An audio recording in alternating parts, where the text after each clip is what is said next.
more economic value from these opportunities, we are not just building a resilient and prosperous continent, we are also contributing to a more balanced and stable global economy.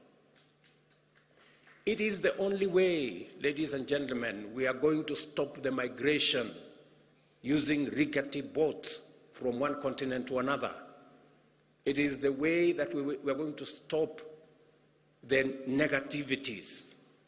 We need to balance our development, and we have the assets to do it, and we have the ambition to do it, and we want to do it together. Trillions of dollars globally are looking for green investment opportunities as the pressure to tackle climate change and crisis heightens. Africa holds the key to accelerating decarbonization of the global economy. It is a statement of fact. Africa holds the key to decarbonizing the global economy, whether it is industrialization, whether it's manufacturing. We are not just a continent rich in resources. We are a powerhouse of untapped potential, eager to engage and fairly compete in the global marketplace.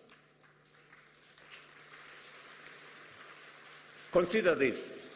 Every year, Africa needs to generate approximately 30 million jobs, new jobs for that matter, to accommodate its rapidly expanding workforce. These are not just numbers. They are not just statistics. These are 30 million opportunities to build our future, 30 million dreams that can be fulfilled through climate-proof avenues of growth, and 30 million steps towards shared prosperity. The examples I have shared with you are not mere statistics. They are pragmatic routes for Africa to not only participate in the global economy, but to excel and to grow. I accept that it is one thing to say what is possible, and entirely another to make it happen. For example, infrastructure is expensive. It needs finance and finely tuned policies to attract investors. It needs technical know-how and agile institutions. A major concern that we all know and we all appreciate is cost of capital in Africa, acting as a most prohibitive barrier to our progress.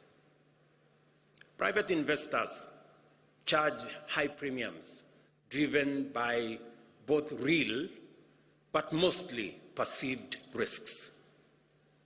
It is not a secret that we are paying at least 5 times as much as advanced economies to borrow from the financial markets. It's a fact, documented. Like many of us, a few years ago, I would have believed the challenges were too great and the barriers too high. Today, I see them differently, as mere tests of our collective will and ingenuity. We should develop effective policies and regulations that catalyze investment and entrepreneurship and unleash the creativity of local business. We must transform Africa's resource wealth from mere potential into real opportunities by directing large-scale investments that will actualize the possibilities that exist and await our citizens in present and in future generations. Let's make no mistake, however, we have no choice but to approach this colossal task with clear minds and open eyes. A lot needs to happen before Africa can live up to its full potential of providing climate solutions for its citizens and to the entire world.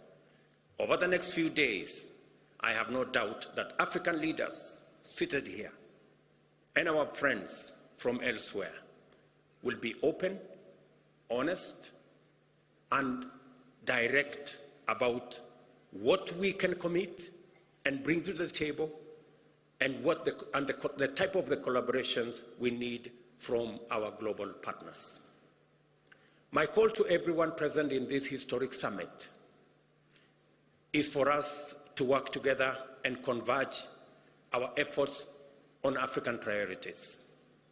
I urge everyone to make a contribution to our generation's unprecedented and highly consequential endeavor to catalyze climate action in a spirit of candor, collaboration, and courage. Let us imagine a pathway for different financial structures that can deliver on Africa's goals. Let us commit to invest in viable solutions presented by renewable energy, green industrialization, climate-smart agriculture, and nature conservation. I am confident that we are all inspired by the possibilities before us and galvanized by the demands of this critical time to engage productively, collaborate successfully, and conclude the Africa Summit with a Nairobi Declaration on green growth and climate finance agenda that will commit us to pursue a climate-positive path to propel Africa's economy and promote job creation in a manner that limits our emissions and aids global decarbonization efforts. Excellencies, ladies and gentlemen, friends, this summit is a moment to imagine a bold and radically affirmative African future. We are here to envision a continent that links markets and connects resources with demand, unlocking massive economies of scale, a continent that offers an economic backbone for a decarbonized world, a continent that thrives and shapes climate-proof future for all. So, as we immerse ourselves into the array of complex issues during the summit, let us fix our gaze firmly upon the horizon of possibilities. The future is not just something to hope for. Neither is it something to merely wish or wait for.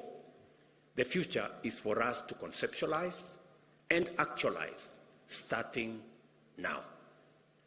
That is what we have come to do at the Africa Climate Summit. Welcome to the future, and I thank you.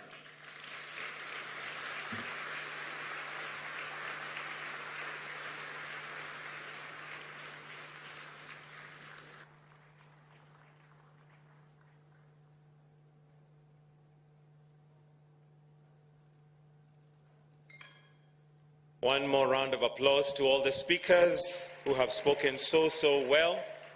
Thank you very much, Your Excellency. Now we've come to the end of this session, so mine is just to give you some exit protocols. Very simply, we're going to have what we call a family photo with His Excellency, the President. And so we are inviting the AU leadership and all the ministers, including our cabinet secretaries, to join His Excellency for this photo. So what we'll do is that at the point we're exiting, kindly let's allow His Excellency and the leadership to exit first, followed by the ministers. I'll request that we all remain in the room. Then after that, we will be free to take a short break. But for now, we'll all be upstanding kindly as we allow His Excellency, the President, the AU leadership and the ministers to proceed to the photo shoot. The photo will be taken at the main entrance to KICC. We do have some protocol officers who are going to guide us on that. So we proceed to the main entrance of KICC, where we have an arrangement for all the ministers together with His Excellency the President to take the family photo. Otherwise, have yourself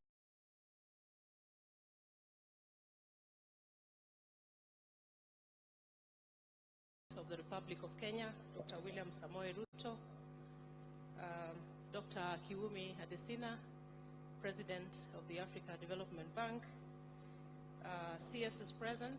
We have the CS Tourism, Honorable Penina Malonza, the Governor of Nairobi, Honorable Jackson Sakaja, representative of the African Union present here, Ms. Chido Mpemba, the AU Youth Envoy, Elizabeth Wathuti, who is also coordinating from Kenya, the Youth Assembly, distinguished guests, ladies and gentlemen, karibuni wote.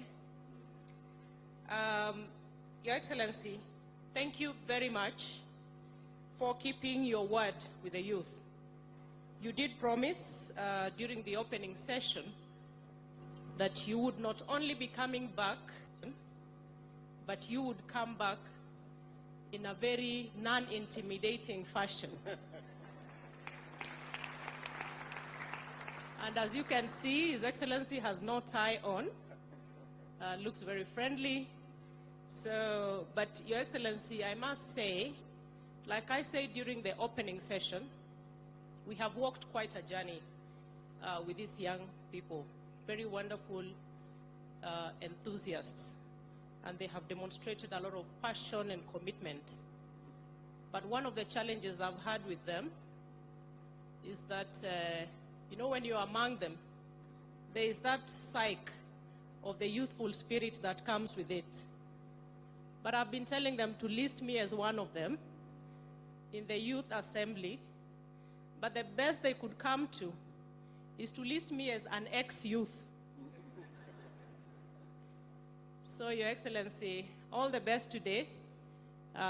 Probably they will also list you as an ex-youth and adaptation, not just in Kenya, but Africa and the world. As you go back to your different countries, please seize the misfortunes, and I mean seize the misfortunes that the climate change has handed us. The floods, to jolt all of us into action, to jolt us into innovation. Let us image green jobs. Let us find ways of making ourselves employable by exploring green technologies. Let us go down history as that generation that harnessed the wave of climate change extremes and created green jobs, explored a low-carbon development pathway, guided the globe's sustainable development, and birthed Africa's development.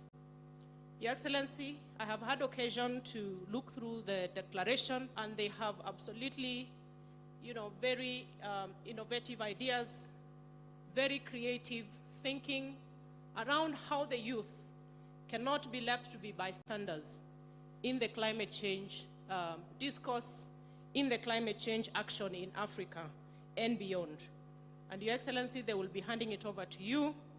And I promise from my front, and together, Your Excellency, with colleagues from the globe, we will be having the African ministers session starting tomorrow, starting with the African Ministerial Conference on Environment, AMCEN, and KAHOSK, and then to any other forum that will be available to me and the government of Kenya under the leadership of His Excellency, the President. We believe that you will go ye to the world and conquer. Africa awaits your input to drive the climate change revolution that will propel us to green growth and low carbon development pathway. Safe travels to those who will have to return home before the main summit. The rest of you who are here for the balance of the summit, let us keep the fire burning. Let us keep the learning through the week as we help the rest of Africa churn out more climate change related solutions. Thank you very much. And with